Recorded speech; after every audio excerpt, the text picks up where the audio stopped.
Bueno, vamos a comenzar entonces, sin más rodeos. Buenas tardes a todas, a todos, bienvenidos. Y vamos a hablar un tema fundamental, como dijo Alejandro, como vienen hablando a lo largo de la jornada, que es esta mirada centrada en las personas, que no es sencilla, que no es uniforme, porque está mediada por las diferencias sociales, por los momentos, los contextos, y esta pluralidad de la mesa que va a dar inicio Teresita Iturburu nos va a dar la primer mirada. Vamos a escuchar cada experiencia, vamos a enriquecernos y les pido que estén atentas y atentos, así podemos hacer preguntas aún más enriquecedoras. Adelante. Bueno, voy a hablar. Bueno, buenas tardes a todos y todas. Gracias por permitirnos compartir estas reflexiones hoy, porque va a ser una charla de reflexiones. Y sobre todo, muchas gracias a los organizadores y especialmente al doctor Alejandro Costa por la posibilidad de estar hoy aquí. Y también agradecer por un espacio de una mesa con paridad de género. Hoy 28S, la verdad que es muy importante también reconocer la posibilidad de tener una mesa con esta perspectiva.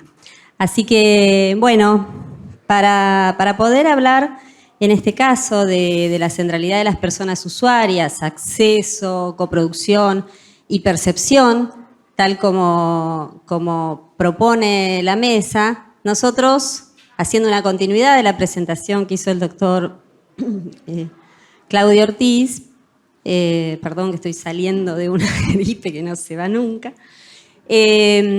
vamos a hablar de las acciones del Plan Nacional de Calidad, focalizando todo esto que él explicó, focalizándolo ahora en esta mirada de centralidad de las personas.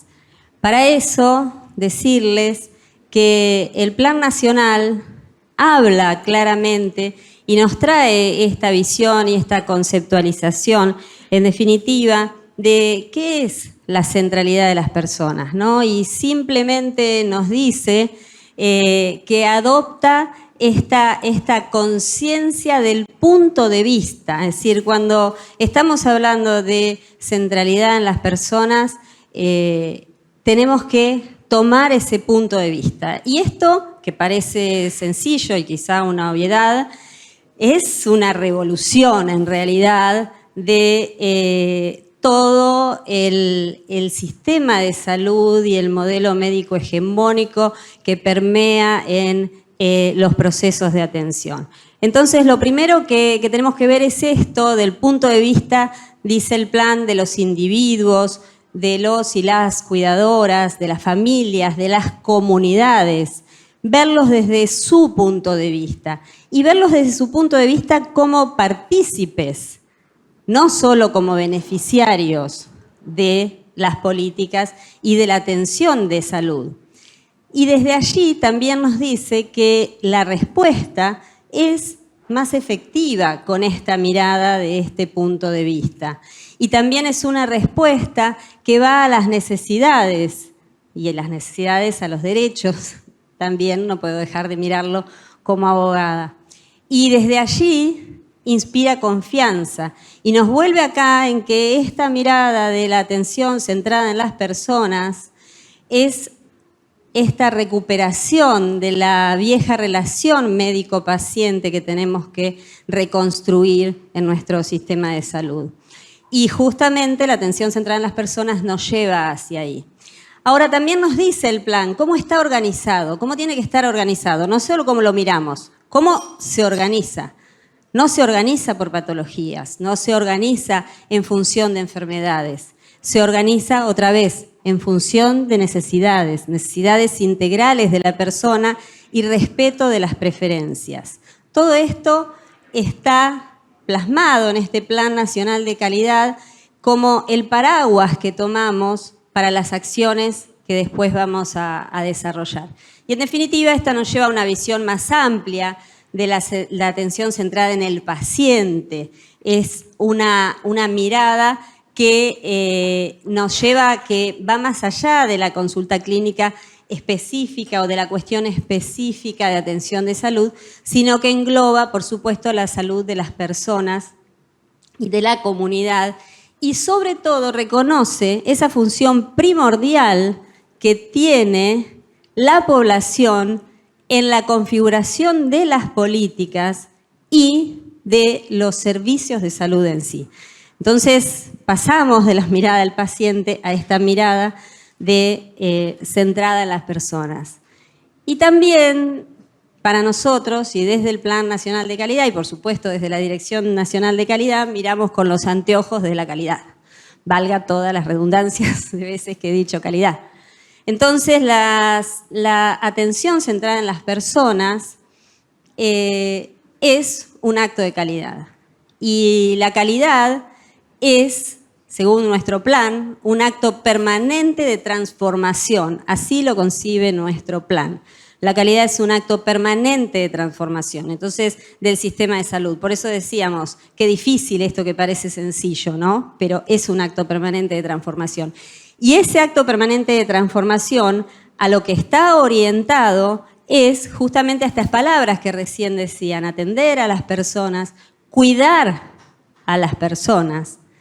Este otro concepto, ¿sí?, tan importante del que hablamos mucho, cuidar como ciudadanos y ciudadanas activas y comprometidos y comprometidas. Pero fíjense, aquí es el cambio, el siguiente escalón que nos trae la propuesta del Plan Nacional de Calidad. Estas personas, que son el centro, están en diálogo permanente con el equipo de salud. Entonces, cuando hablamos de atención centrada en las personas, hablamos, por supuesto, de las personas usuarias, como estaba al inicio de la charla, pero hablamos del equipo de salud. Y hablamos de ellos en diálogo, ellos y ellas en diálogo, el equipo de salud y las personas atendidas, los ciudadanos. ¿Y cómo sostenemos esto, que también parece muy evidente, de ponernos la mirada, el punto de vista de las personas? Lo sostenemos con los criterios de humanización de la atención, en donde reconocer, respetar y gestionar las necesidades y los sentires que tenemos, tanto de un lado como del otro, en esa humanidad que nos iguala, pero también nos diferencia absolutamente. Y reconocer que eso impacta en el modelo de atención, impacta en el momento de la atención. Entonces, esta centralidad en las personas, decimos que según el Plan Nacional de Calidad, va más allá de las personas usuarias, incorpora al equipo de salud en un diálogo de binomio imprescindible y lo hace con la conexión de la humanización. De allí, atención centrada en las personas, humanización y calidad, es la pirámide que creemos sostiene esta propuesta del Plan Nacional de Calidad. Acá mostrarles algunas fotos, tenía que traerlas, de nuestra Red Federal de Calidad, que hoy se ha hablado y tanto se ha dicho del impulso que genera esta sinergia que vamos interactuando con los distintos representantes de los ministerios de salud de las provincias en el marco de la Red Federal de Calidad, que además de todas las cosas que hoy se dijeron, creemos que también la Red Federal de Calidad es un campo de conocimiento compartido. Allí, bueno, les muestro la red, que es cómo llevamos las políticas nosotros a territorio, y lo otro que les mostramos aquí es el FESCAS, ¿sí?, el Programa para la Actividad Privada. Entonces, aquí algunos numeritos de más de 100.000 trabajadores y trabajadoras están incluidos en FESCAS, el 35% de las camas privadas están incluidas en FESCAS, y este es el trabajo que estamos haciendo para llevar a la práctica en sí, volviendo al tema, la práctica de calidad para una atención humanizada y centrada en las personas. Que la estamos haciendo tanto en FESCAS como en la Red Federal sobre hoy estos 4 pilares, ¿sí?, que voy a pasar muy rápido y les dejo la presentación para que los puedan, porque ya los 2 minutos que me regaló Tarditi se me terminaron. Así que Partimos de ambientes humanizados, de admisión en los servicios y gestión a pacientes. Recordemos esto, gestión a pacientes, no de pacientes, sino a pacientes. Gestión de la voz de pacientes, participación de las personas. Y aquí es lo que voy a pasar muy rápido porque por cada una de esto tenemos acciones concretas. Y acá lo importante de lo que explicaba hoy Claudio en la Rectoría y Gobernanza de parte del Ministerio de Salud. Cuando hablamos de Rectoría y Gobernanza también es poder decir, esta es la perspectiva a la que se apunta dentro del Plan Nacional de Calidad. Y este es el contenido. Y tenemos acciones concretas y tenemos herramientas concretas, porque también pasa con estos temas tan interesantes como los que nos plantean en esta mesa, que se ponen de moda. Y de repente se implementan cáscaras vacías de contenido. Y entonces para eso está el rol rector del Ministerio de Salud y para eso la importancia de la existencia de una Secretaría de Salud en el Ministerio de Salud. Para dejar todas las herramientas que sean necesarias para que se pueda llevar adelante la política establecida en este sentido. Entonces, ambientes humanizados, los dispositivos de ingreso, es decir, cada una de las cosas que hace que recepcionemos, ¿no es cierto? Tanto hemos aprendido de la experiencia del cruce en ambientes humanizados, pero aún sin tener la estructura hermosa que tiene el Hospital del Cruce, la humanización en los ambientes tiene que ver con esta mirada de bienvenida, de acogida a los pacientes y las pacientes, con poder estar orientados, por poder ser recibidos, por tener una señalética inductiva, el personal identificado. Luego en la admisión, todo lo que tiene que ver con adelantarnos, como decía la mesa anterior, ya sabemos las cosas que pueden salir mal en una admisión. Nos adelantamos, gestionamos a pacientes y allí nosotros proponemos y estamos trabajando tanto con la red federal como con el FESCAS, la Oficina de Gestión a Pacientes. Y eso hemos aprendido muchísimo del Hospital Posadas, que nos acompaña en esta mesa, con su Oficina de Gestión a Pacientes, que es un ejemplo que vamos replicando y que, como hoy preguntaba Alejandro, desde la experiencia de la red federal y el intercambio que se hizo con el Posadas, la provincia de Misiones generó en 8 hospitales oficinas de gestión al paciente. Eso es la red federal, ese es la posibilidad de rectoría y gobernanza del Plan Nacional de Calidad.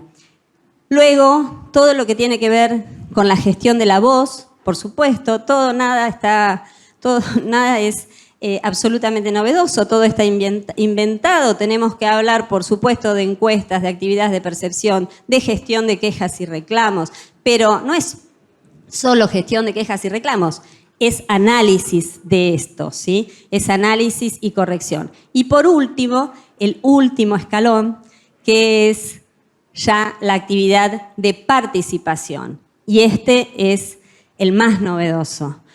La participación activa de los y las pacientes, tanto para ser formados, como también se dijo en la mesa anterior, en su protagonismo en el cuidado de las caídas, de la identificación, de las lesiones por presión, pero también la participación de pacientes en los comités de calidad, los consejos de pacientes que hoy existen, que gestionan no solo la coproducción, digamos, de los cuidados individuales, sino que pueden también influir en la gestión de los establecimientos y también pueden influir en los modelos de atención, porque tenemos, por ejemplo, en guías de práctica clínica, asociaciones de pacientes trabajando con los expertos y expertas, como por ejemplo tenemos la de endometriosis, que está por aprobarse y ya se aprobó la de obesidad con asociaciones de pacientes. Entonces ya los pacientes y las pacientes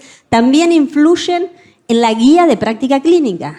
Entonces esto es atención centrada en las personas y estamos terminando con la colaboración de muchas personas que hoy están acá, la directriz de calidad para una atención humanizada y centrada en las personas, que tiene estos 4 ejes que antes les hablé, y con el Hospital El Cruce estamos trabajando mucho con la particularidad de cuidados humanizados en procesos asistenciales, las distintas particularidades en cuidados críticos, en emergencia. En cuidados paliativos, también el Hospital Austral nos está colaborando, y cuidar a quienes cuidan, que es fundamental para poder cerrar esto de la gestión centrada en las personas atendidas, en las personas usuarias, como les queramos mencionar, y también en las personas que integran el equipo de salud. Ahora sí, para terminar, quería compartir con ustedes un videíto que es la voz de familiares, en este caso, de pacientes. No sé si voy acá o...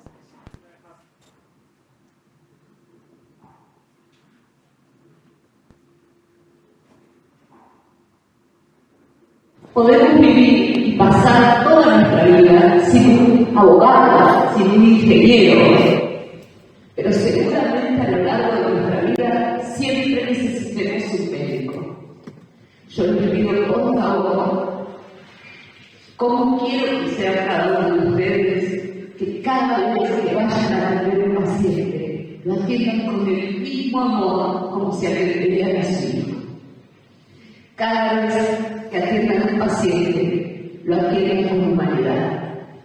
Nicolás no era una meningitis, Nicolás no era una contractura muscular, Nicolás era un pibe que está convencida de que lo podemos haber todos y lograr tener 0 muerte y daño en los sistemas de salud. Muertes y daños inevitables. El mayor de los abrazos y gracias por esta oportunidad.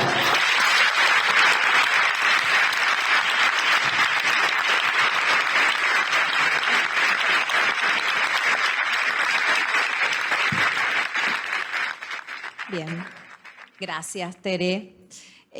Vamos a continuar con este conversatorio, pero sin antes comentar un detalle maravilloso, ¿no?, que celebramos con esta mirada del sistema de salud público, porque si bien la experiencia de usuario se desarrolla en varios rubros y viene hace años desarrollándose en varios rubros, es maravilloso que tenga esta mirada del sistema de salud, como decías vos, rompiendo barreras, esta mirada quizá centrada en las organizaciones, que también cambie en los ámbitos de salud, que sea una mirada centrada en las personas, una mirada donde es partícipe, donde es escuchada, es tomada en cuenta, y todo en función de las necesidades y las percepciones de las personas, ¿no? Porque creo que esta mirada integral ayuda a la sanación. Y de esto tiene para hablar Adrián Tarditi, el director del Hospital Posadas, así que te cedo la palabra. Muchísimas gracias. Muchísimas gracias. Buenas tardes a todos, a todas. Gracias, Alejandro, por la invitación. Muchas gracias, Analía, por la presentación. Voy a primero contarles que mi especialidad es la terapia intensiva. Yo vengo de la terapia intensiva. Por lo tanto, tengo una mirada muy pragmática. Y lo primero que observo yo del sistema de salud es la dificultad que tienen los pacientes de poder acceder al sistema. Una vez que están dentro del sistema, los pacientes fluyen. De una forma u otra, los pacientes son estudiados, los pacientes son atendidos, pero acceder al sistema es bastante complejo. Y en este sentido, creo que todos los dispositivos que están en marcha, de los cuales voy a hablar, por lo menos de algunos, de los que considero más importantes o más centrales en este sentido, son importantísimos para poder no solo que los pacientes puedan acceder al sistema, sino que puedan fluir dentro de las diferentes instancias que tenemos, que son muchas. Lo primero que quiero mencionar es que creo que la pandemia nos dejó un legado positivo en función a que pudimos utilizar mucho más herramientas tecnológicas y de comunicación que existían, pero que no las teníamos en marcha. La primera que voy a mencionar es la posibilidad del acceso a los turnos de consultorios y de estudios. Cuando yo recuerdo, hace no demasiado tiempo, 4 años antes de la pandemia, uno podía ver la tarde anterior, cuando se iba del hospital, las filas que había para poder acceder a un turno. Y en algunos casos había consultorios o especialidades que daban turno una vez cada 6 meses, oftalmología, por ejemplo, recuerdo puntualmente.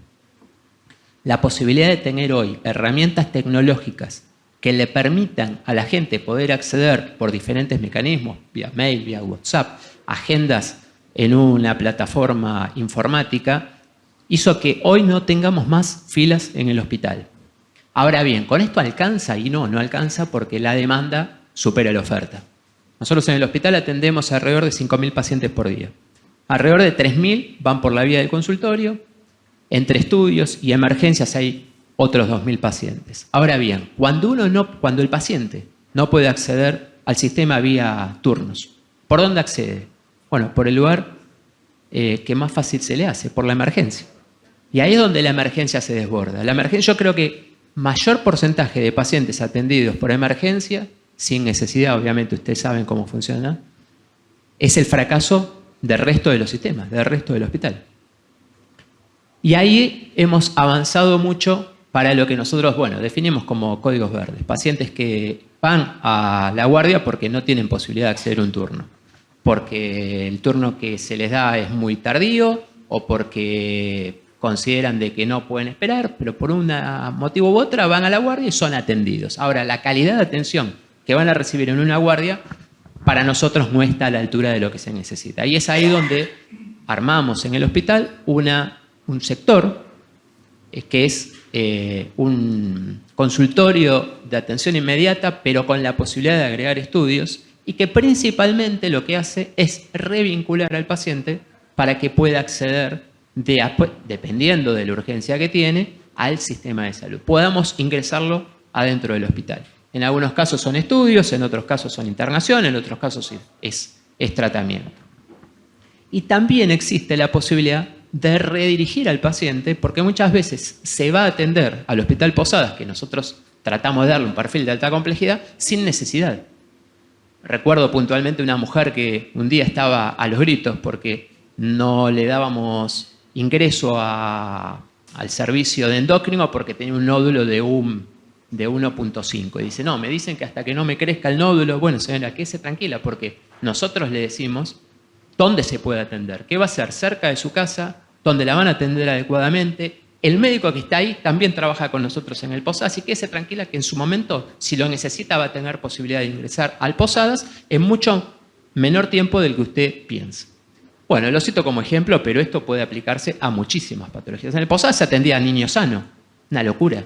Un lugar donde se puede atender chicos con una leucemia que estén ocupados consultorios o incluso internación con pacientes de baja complejidad. En este sentido trabajamos mucho con la unidad de gestión de internación. Entonces, vuelvo a puntear los temas. Por un lado la emergencia, por un lado el CCP, que es el centro que asigna turnos, por otro lado la unidad de gestión de internación. La unidad de gestión de internación lo que nos permite es ver el flujo de pacientes dentro del hospital, la posibilidad de que pacientes que están fuera del hospital y necesitan alta complejidad puedan acceder al hospital, caso de una leucemia, un paciente hemato-oncológico que no tiene muchas alternativas, y la cama del hospital que puede quedar libre porque puede dirigirse el paciente a otro lugar, esa unidad de gestión de internación se encarga de gestionar la derivación.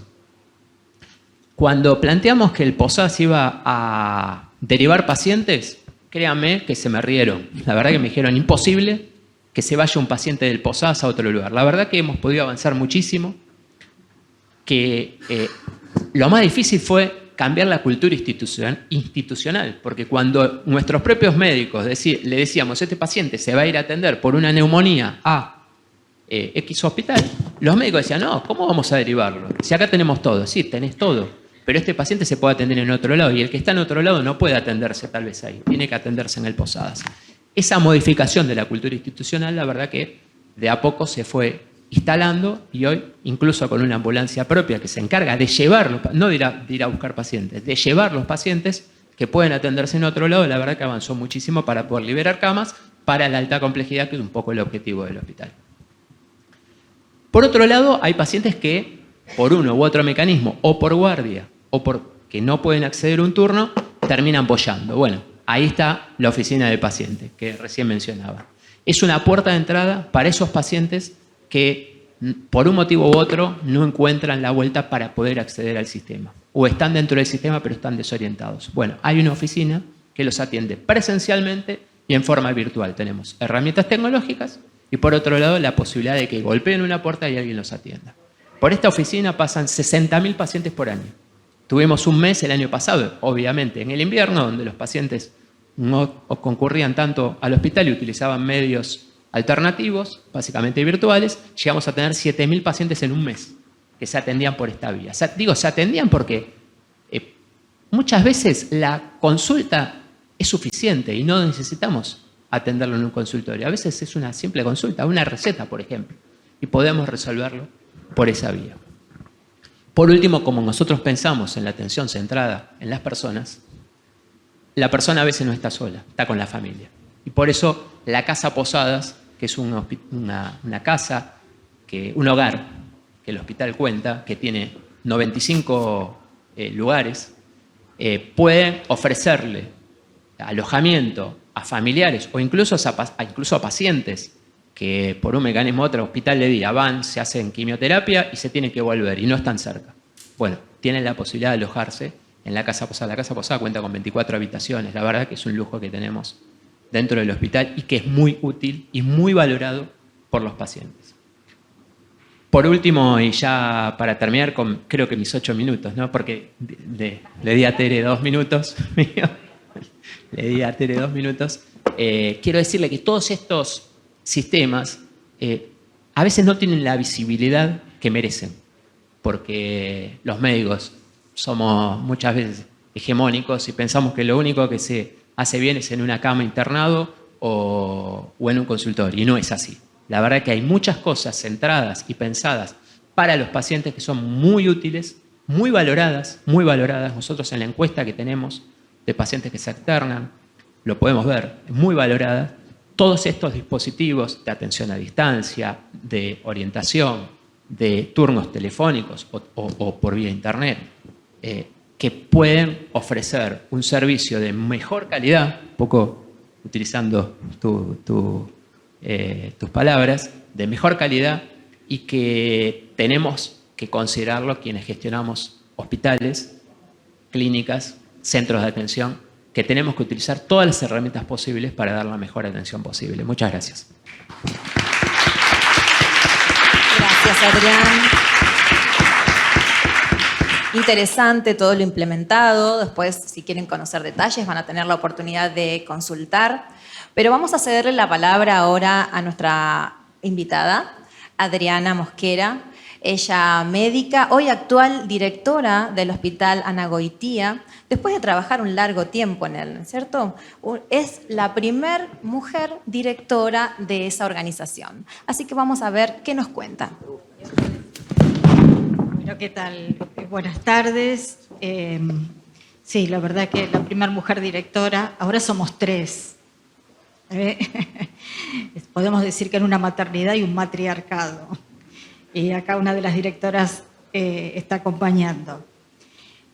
Cuando Alejandro, palabras de agradecimiento por la invitación, lo mismo que a las autoridades del Ministerio de Salud alentaron la participación de nuestro hospital en este espacio. Y cuando nos comentaron el tema que nos tocaba desarrollar en este conversatorio, y decíamos, la maternidad centrada en las personas, ¿no? Y en este caso para nosotros es en la familia. Y siempre vienen 2 reflexiones a la cabeza que justamente las charlamos y una de nuestras compañeras directoras siempre dice, ¿no? ¿Por qué moviliza tanto el tema de la maternidad? Quizá entre los que estamos acá, alguno habrá tenido una apendicitis y compartimos que tuvimos una apendicitis. Pero seguro todos estuvimos en el mismo lugar y tuvimos que transitar un viaje corto, pero muy difícil para nacer y para poder adaptarnos a la vida fuera del útero.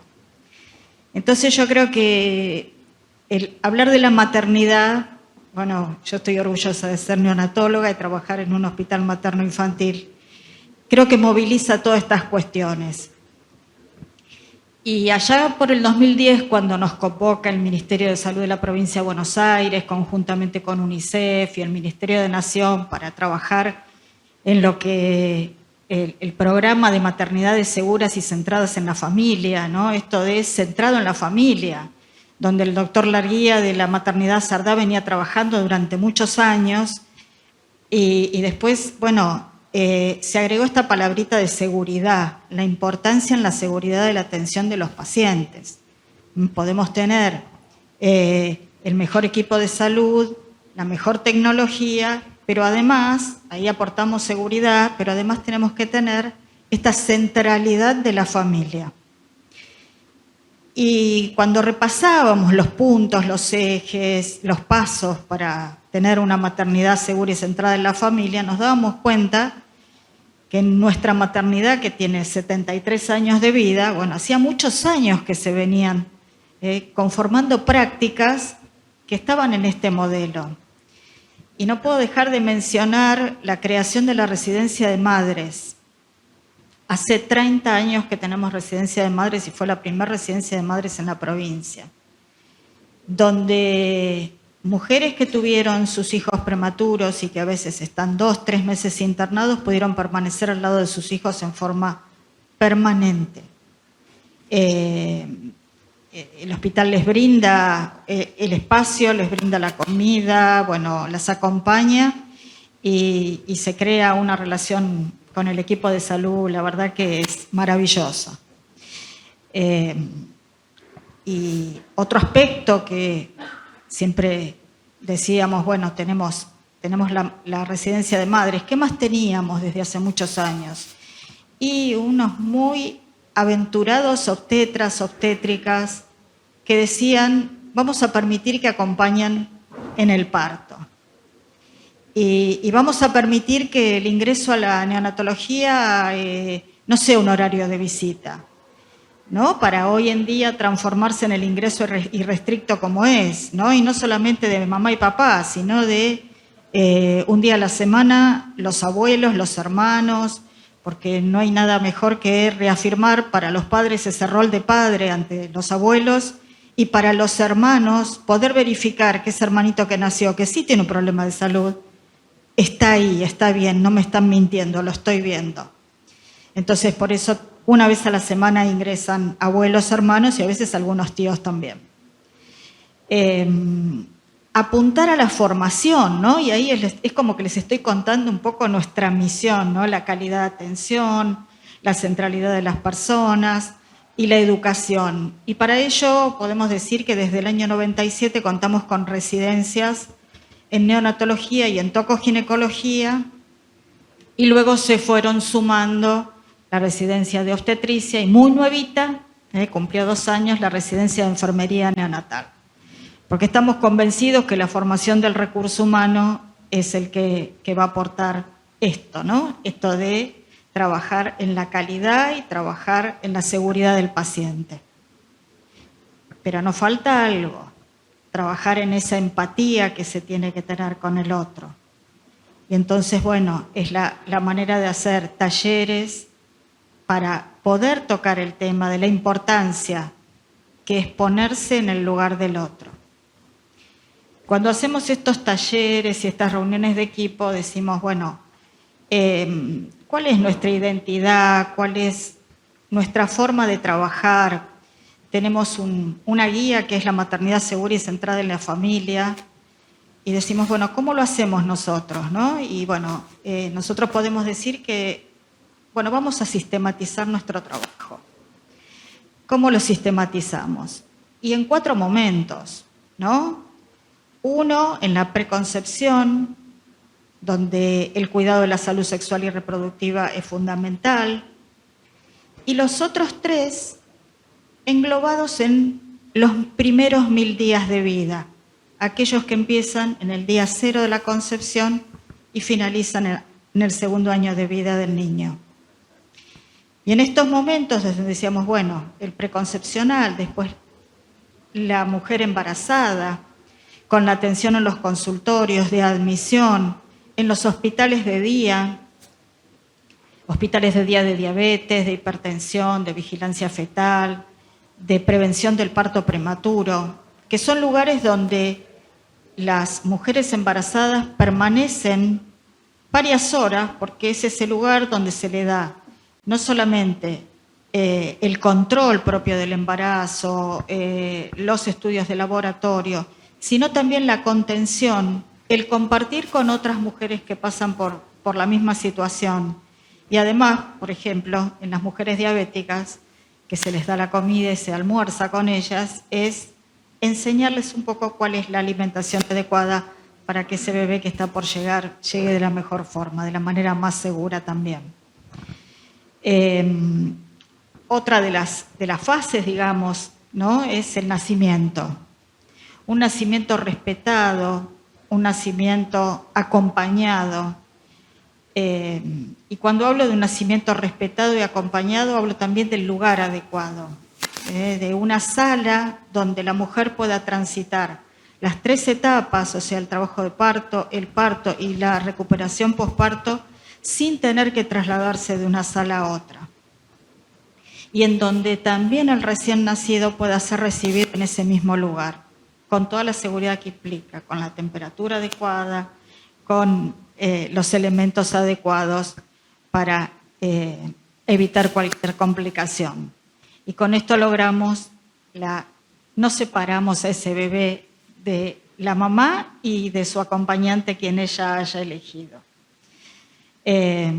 Si tiene que entrar a un aneo, sabemos que va a ser un aneo de puertas abiertas y un aneo clasificada como 3B, que es la aneo de alta complejidad. Pero hay cosas que son muy importantes. Esa primera hora de vida es donde uno propicia lo que es el contacto piel a piel, llamado COPAP, contacto piel a piel, o lo que muchos conocen como la mamá canguro, como se decía hace unos años atrás. Saber lo importante que es, porque no solo beneficia la adaptación a la vida extrauterina, sino también beneficia el establecimiento de un vínculo que es muy importante a la hora de la crianza de un hijo, y el establecimiento de la lactancia. Otra de las etapas es la neonatología, ¿no? Una neonatología de calidad, con protocolos, mirando la seguridad del paciente y promocionando la lactancia. Y estamos tan convencidos que la leche materna es el mejor alimento, que somos centro de donación de leche. Mamás que deciden donar leche para que esos chiquitos que están internados en neonatología, cuya mamá por alguna cuestión de salud no los puede alimentar con su propia leche o no le alcanza, puedan ser alimentados con leche humana, porque está demostrado los beneficios que tiene la leche humana. Y es maravilloso cuando uno puede ver la cantidad de madres, incluso que han pasado por situaciones de duelo, que dicen: quiero donar mi leche para el servicio, para que otros bebés se alimenten. La verdad que nos emociona y a veces decimos: ¿de dónde puedes sacar tanta bondad y tanta solidaridad? Y después, bueno, el bebé se va a casa. El bebé se va a casa y que tiene que tener un seguimiento especial, sobre todo aquel que pasó por un aneo y que nació muy chiquitito, quizá con 600 gramos, con 700 gramos, y que costó mucho que pueda irse de alta, y hay que hacer un seguimiento en un consultorio especializado, hasta cumplir este periodo de 1000 días y más también. Estamos, bueno. Entonces podemos decir que cada una de estas etapas están transversalmente atravesadas por distintos ejes, pero que trabajan en forma interdisciplinaria.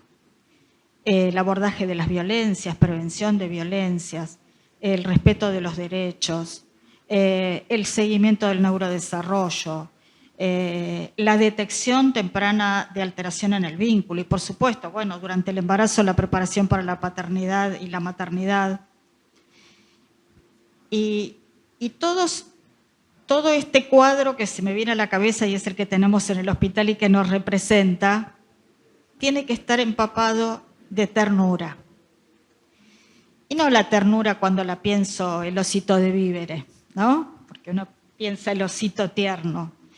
Es la ternura la que cuida, la que restaura, la que promueve un desarrollo. Y es la ternura con la que nosotros pretendemos que nuestro personal atienda a esa madre, a esa familia, para que después la replique en la crianza de su hijo o hija. Y bueno, con estos ejes y esta modalidad de trabajar, nuestro paradigma, bueno, es de las maternidades que maternizan. Así que bueno, muchísimas gracias.